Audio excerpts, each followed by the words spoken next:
I know this might sound strange coming from someone who talks about life and loss as much as I do, but I need to tell you something that's been sitting heavy on my heart for 3 years now.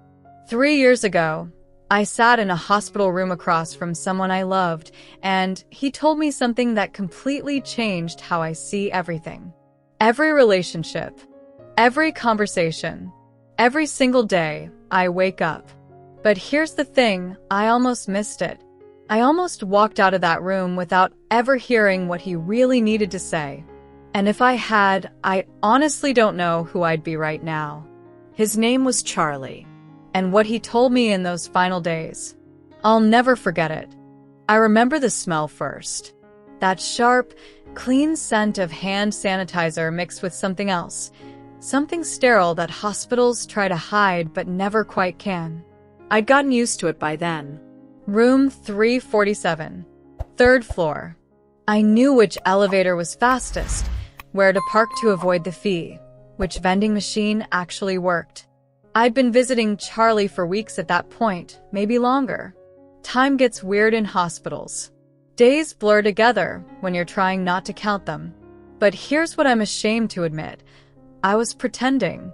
Every time I walked through that door, I'd paste on a smile, and we'd talk about the weather. About what was on TV. About some article I'd read, or some drama happening at work. Surface stuff. Safe stuff. The kind of conversations you have when you're both avoiding the one thing that actually matters. Charlie was dying, and we both knew it. But I kept showing up like we had all the time in the world. Like this was just a temporary setback. Like if I acted normal enough, maybe reality would bend to match my denial. I'd sit in that uncomfortable vinyl chair, the blue one by the window, and I'd bring him magazines he was too tired to read.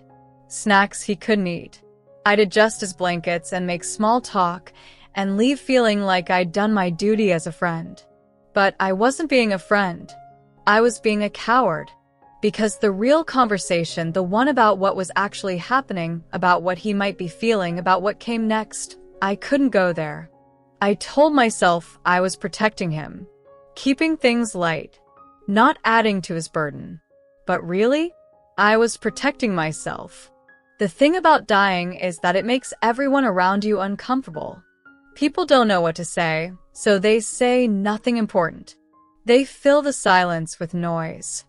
And I was the loudest one in that room, talking about everything except what mattered. Until the day I couldn't anymore. If you've ever avoided a hard conversation because it scared you, keep watching. Because what happened next taught me that the things we don't say become the things we regret most.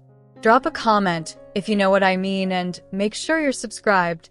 This story goes somewhere you won't expect. It was a Thursday afternoon, I think. Late September, maybe early October. The kind of day where the light comes through the blinds at that golden angle that makes everything look softer than it is. I was getting ready to leave. I had that whole routine down, saying goodbye without really saying goodbye, when someone called my name in the hallway. It was one of the nurses.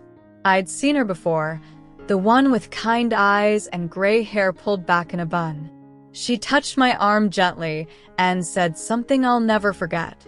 You should say what needs to be said. Soon. Just like that. Direct. No sugarcoating. I remember my stomach dropping because I knew exactly what she meant. The pretending was over. The clock that I'd been ignoring was ticking louder now, and I couldn't unhear it. I made it to my car before the tears came. Just sat there in the parking garage, gripping the steering wheel, watching people come and go like the world was still normal. Like the ground wasn't shifting under everything I thought I knew. How much time did we have? Days? Weeks? And how much of that time had I already wasted talking about nothing? I drove home in complete silence. No music. No podcast. Just the sound of traffic and my own thoughts screaming at me. That night, I couldn't sleep.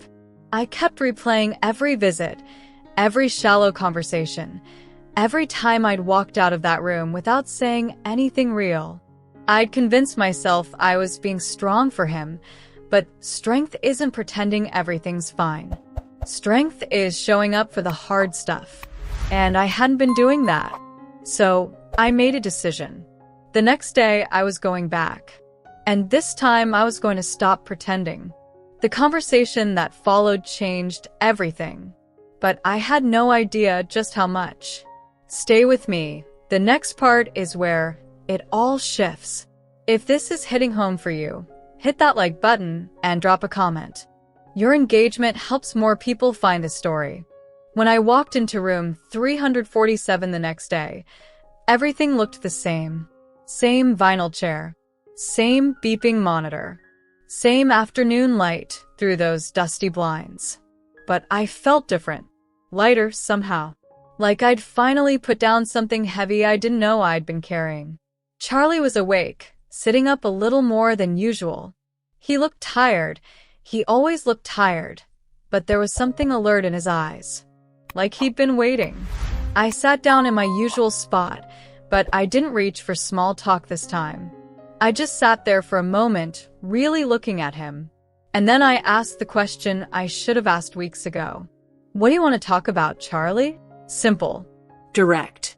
No escape route. He stared at me for a long moment, and I watched something shift in his expression. Relief, maybe. Or recognition. Like he'd been waiting for someone to finally ask.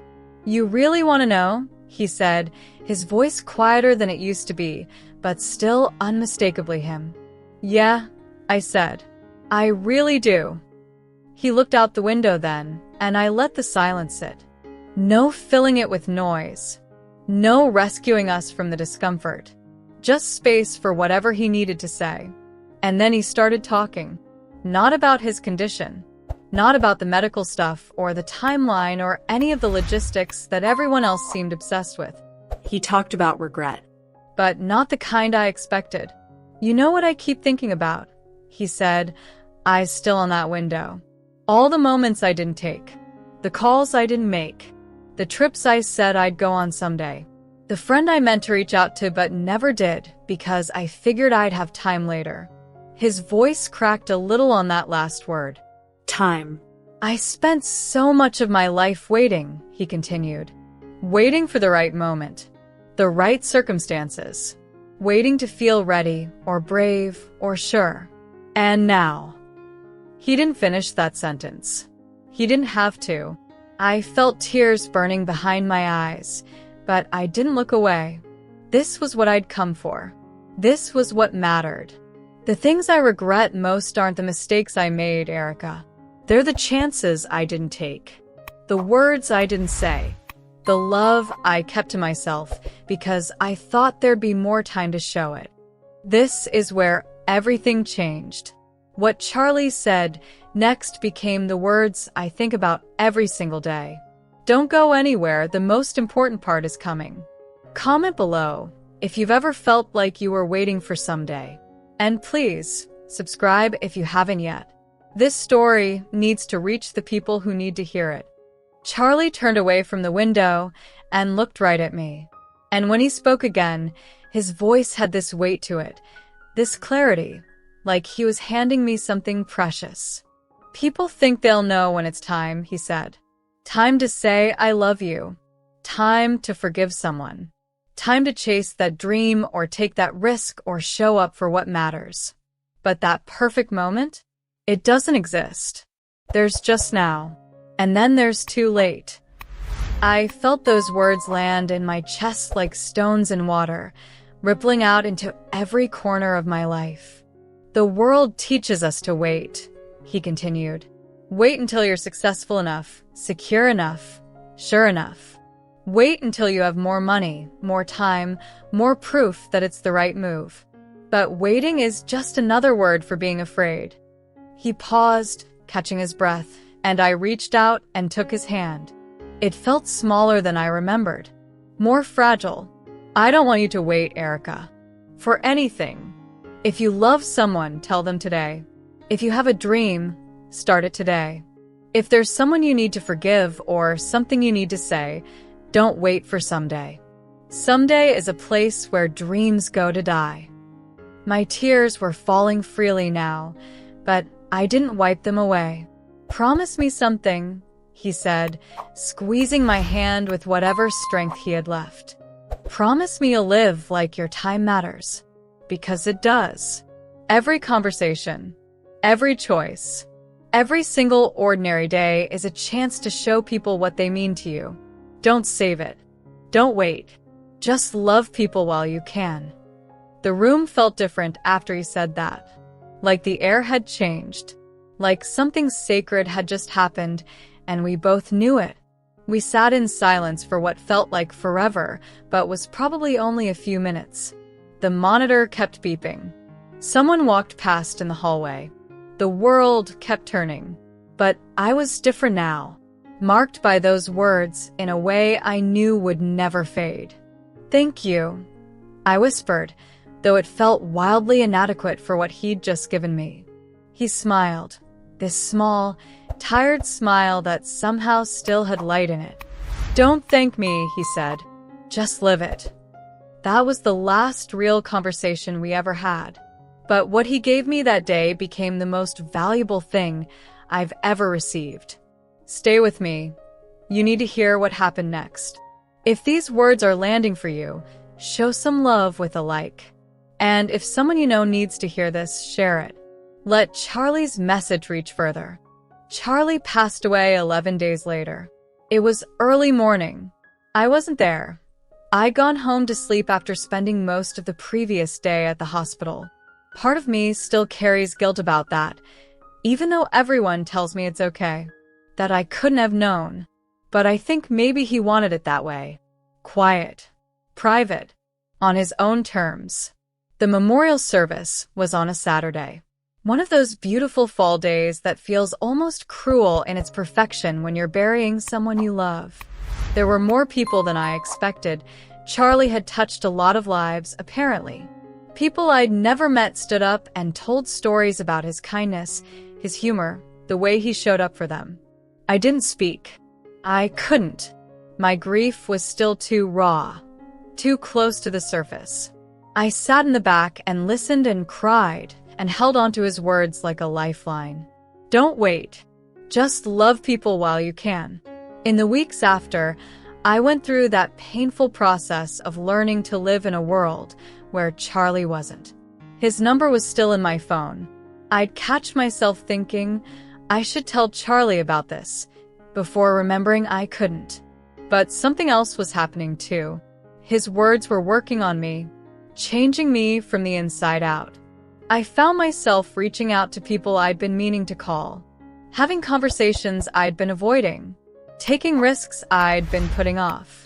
Not because I was suddenly brave, but because I kept hearing his voice. Don't wait for someday. Someday is where dreams go to die. There was this friend I'd lost touch with, one of those situations where you drift apart slowly, and then it feels too awkward to bridge the gap. I'd thought about calling her 100 times, but always talked myself out of it. Until I didn't. I picked up the phone and called. My heart was pounding. What if she didn't want to hear from me? What if too much time had passed? But she answered, and she was happy I called. And just like that, we started rebuilding something I thought was lost forever. That was just the beginning. Charlie's message didn't just comfort me. It completely changed how I live. Keep watching to see what happened when I really started applying what he taught me. Drop a comment if you've reconnected with someone after a long time. Your stories matter. And please, like and subscribe so more people can find this. 3 years have passed since that conversation in room 347, and I think about Charlie's words almost every single day. They show up in the smallest moments. When I'm tempted to put off a difficult conversation, I hear him. Don't wait for someday. When I'm scared to take a risk or chase something that matters to me, I remember. Waiting is just another word for being afraid. When I catch myself being too busy for the people I love, his voice echoes. Every ordinary day is a chance to show people what they mean to you. It's changed everything. I'm more present now, more intentional. I tell people I love them more freely. I take the trips. I make the calls. I show up for the moments that matter, even when it's uncomfortable. Last month, I finally had that hard conversation with my mom that I'd been avoiding for years. We cried. We said things that needed to be said. And our relationship is stronger now because I stopped waiting for the perfect time. I started pursuing a dream I'd shelved because I didn't feel ready. Turns out, you're never really ready. You just decide to start anyway. I've reconnected with old friends, forgiven people who hurt me, asked for forgiveness from people I hurt. Not because I'm suddenly perfect, but because I know now that time is more limited than we pretend it is. I keep a photo of Charlie on my desk. Not a sad memorial, just a picture of him laughing, looking exactly how I want to remember him. And when I look at it, I don't just feel grief anymore. I feel grateful. Grateful that he trusted me enough to share his truth. Grateful that I finally stopped pretending and asked the real questions. Grateful that his last gift to me wasn't comfort or false hope, but wisdom that actually works. Because it does work. Living this way, not waiting, not saving it for later, not assuming you'll have more time, it makes life richer. More connected. More real. Do I still mess up? Of course. I'm human. I still get scared. I still procrastinate sometimes. I still have moments where I default back to waiting for the perfect time. But then I catch myself. And I remember Charlie. And I do it anyway. This is what he gave me. And now I want to give it to you. Stay for the final part. This is where it comes together. If this story is changing something in you, let me know in the comments. And please, subscribe and share this video. Charlie's message deserves to reach as many people as possible. So, let me ask you something. What are you waiting for? No, really. Stop for a second and think about it. What conversation have you been putting off? What person have you been meaning to reach out to? What dream have you shelved for someday? What words have you left unsaid because you thought you'd have more time? I'm not asking to make you feel guilty. Trust me, I've been there. I spent weeks sitting in that hospital room doing exactly what you might be doing right now, convincing myself I had more time, that there would be a better moment, that tomorrow would be easier than today. But here's what I learned. Tomorrow isn't promised. And even when it comes, it's not necessarily easier. It's just later. And later eventually becomes too late. You don't need a hospital room or a terminal diagnosis or some dramatic deadline to start living like your time matters. You just need to decide that today counts. That this moment, right now, is worth showing up for. That the people in your life deserve to know what they mean to you while you can still tell them. I know it's easy to get caught up in the busyness of life. The bills that need paying. The stress at work. The endless list of things you need to do just to keep everything from falling apart. We're all tired.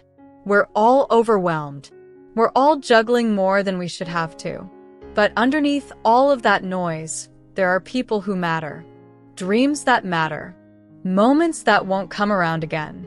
And we keep telling ourselves we'll get to them later. When things calm down. When we have more money. When we feel more ready. When the timing is better. But what if the timing is never perfect? What if later is just a comfortable lie we tell ourselves to avoid the discomfort of being vulnerable right now? Charlie taught me something I didn't want to accept at first. The things we think we're saving for later, the love, the forgiveness, the risks, the truth, those things don't get better with time.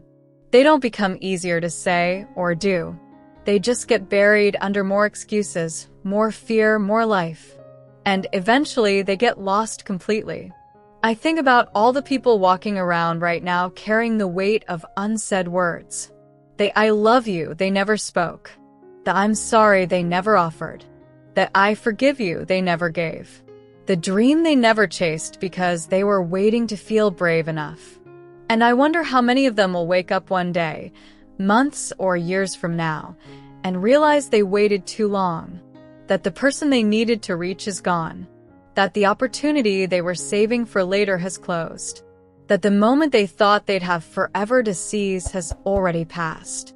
I don't want that for you. I don't want you to carry that kind of regret. So here's what I'm asking you to do. Not someday, not when you feel ready, but right now. Today. Think of one person. Just one. Someone you've been meaning to reach out to. Someone you love, but haven't told in a while. Someone you hurt and never apologized to. Someone who hurt you, and you've never released that grudge. Someone you used to be close to, but let drift away because life got busy and neither of you made the effort. Picture their face right now. Feel what they mean to you, underneath all the time and distance and complications. And then reach out to them. I don't care if it's been weeks or months or years. I don't care if you think they might not want to hear from you. I don't care if it feels awkward or scary or like you've missed your chance. Send the text. Make the call. Write the email. Show up at their door, if that's what it takes. It doesn't have to be eloquent. It doesn't have to be perfect. It just has to be honest and real. Tell them what they mean to you. Tell them you've been thinking about them. Tell them you're sorry if you need to. Tell them you forgive them if that's what needs to be said. Tell them you miss them. Tell them you love them. Just tell them. Because here's the truth that Charlie understood in a way most of us don't until it's too late. We're all running out of time. Not in some dramatic, apocalyptic way. Just in the regular, human, one day at a time way. Every day that passes is a day you don't get back. Every conversation you postpone might be the one you never get to have. And the people you love, they're running out of time too. They're getting older. They're dealing with their own struggles and fears and busy lives. They might be waiting for you to reach out just as much as you've been waiting for the right moment to do it. What if today is that moment? What if right now, messy, imperfect, inconvenient as it might be, is actually the perfect time because it's the time you have? I used to think courage meant feeling brave and then acting. But Charlie taught me that real courage is acting even when you don't feel brave. It's choosing love over fear. It's choosing presence over comfort. It's choosing today over someday. And here's what I've discovered in the 3 years since that conversation. When you start living this way, when you stop waiting and start showing up, life gets richer. More textured. More connected. You'll have more difficult conversations, yes. You'll feel more vulnerable. You'll risk more rejection. But you'll also experience more love, more forgiveness, more genuine connection than you ever did playing it safe. You'll go to bed at night knowing you didn't waste the day, that you didn't leave words unsaid or love unexpressed, that if tomorrow doesn't come, for you or for someone you love, you won't be left drowning in regret over what you meant to say but never did. That's the gift Charlie gave me. Not the absence of fear, but the courage to act despite it. Not the promise that everything would work out perfectly, but the wisdom to know that living fully is worth the risk of getting hurt. So don't wait for someday. Don't save your love for when you feel brave enough or ready enough or certain enough. Don't postpone your apologies or your forgiveness or your dreams for some imaginary future moment when it will all be easier. Just love people while you can. Show up while you can. Say what needs to be said while there's still someone there to hear it. Live like your time matters, because it does. Every second of it. That's what Charlie told me before he died. And I'll never forget it. Not because it was poetic or profound in some grand, quotable way, but because it was true. And because living it, actually doing what he said, has made me a better person. A more present person. A braver person. Someone who doesn't take tomorrow for granted, because I finally understand that tomorrow isn't guaranteed. I think about Charlie every day. Not with sadness anymore, though I still miss him, probably always will, but with gratitude. Deep, abiding gratitude. Grateful for his honesty when honesty was hard. Grateful for his wisdom when he could have kept it to himself. Grateful that he loved me enough to give me something real instead of something comfortable. Grateful that he made sure I heard what I needed to hear, even when I'd been too afraid to ask. And grateful that I finally stopped pretending we had more time and listened. Really listened. Because that choice to stop avoiding and start showing up changed everything. And it can change everything for you too. Thank you for staying with me through this story, for letting me share something this personal and this important.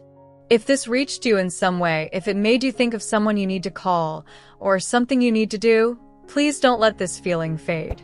Act on it Today. And if you think someone else needs to hear this, share this video with them. Not because I need the views, but because Charlie's message deserves to travel further than just my life. His legacy doesn't end with me. It continues every time someone decides to stop waiting and start living. So please like this video, drop a comment telling me what you're going to stop waiting for, and subscribe to this channel if you haven't already. Because there are more stories like this that need to be told. Thank you for being here. Thank you for listening. And remember, don't wait for someday. Just love people while you can. Charlie knew what he was talking about.